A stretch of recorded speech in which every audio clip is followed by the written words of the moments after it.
លោកមានជាកន្លឹះអ្វីទេនៅក្នុងការចែកជូនទៅកាន់ប្រជាពលរដ្ឋយើងក៏ដូចជាពិសេសទៅកាន់អតិថិជនតែម្ដងដើម្បីឲ្យគាត់យកកម្ចីទៅប្រើប្រាស់ឲ្យមានប្រសិទ្ធភាពនេះជាកត្តាដែលពួកយើងខ្ញុំនៅក្នុងវិស័យធនាគារហិរញ្ញវត្ថុបូកជាមួយនឹងការណែនាំពីធនាគារជាតិនៅក្នុងធនាគារជាតិតែងតែបញ្ជ្រាបផ្នែកហិរញ្ញវត្ថុចំណេះដឹងផ្នែកហិរញ្ញវត្ថុទៅដល់សាធារណជនដូច្នេះអតិថិជនមុនពេលសម្រេចចិត្តថាចង់ខ្ចីអនុទានពីគ្រឹះស្ថានណាមួយទី1ឲ្យដឹងខ្លួនឯងច្បាស់សិនថាយើងពិតជាត្រូវការទុននឹងមែនឬអត់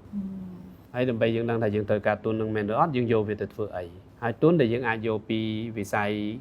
អ្នកផ្ដល់កម្ចីឲ្យយើងនេះយើងអាចយកទៅទាញប្រយោជន៍បានឬអត់នេះជាកត្តាសំខាន់អញ្ចឹងពួកគាត់ត្រូវតែរៀបចំខ្លួននៅផែនការទាំងអស់នេះ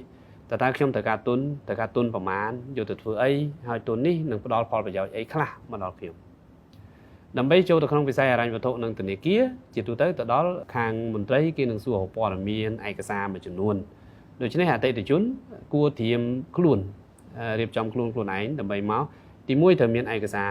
ច្បាស់លាស់បូកទាំងឯកសារបើយើងជាអ្នកធ្វើអាជីវកម្មទេគឺឯកសារអាជីវកម្មរបស់យើងការចុះបញ្ជីឯកសារផ្នែកហិរញ្ញវត្ថុដូចជាចំណូលចំណាយឬក៏លំហូរសាច់ប្រាក់ដើម្បីផ្ដល់ទៅឲ្យធនាគារក្នុងការធ្វើការវិនិច្ឆ័យបាទហើយបើយើងបានរៀបចំទាំងអស់នេះធនាគារមាន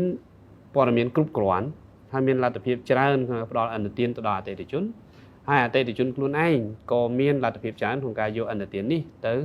បង្កើតប្រយោជន៍បន្ថែមទៀតនៅក្នុងវិស័យសេដ្ឋកិច្ចនៅក្នុងជាលក្ខណៈបុគ្គលឬក៏ជាលក្ខណៈក្រុមហ៊ុនរបស់ខ្លួនឯងហ្នឹងឯង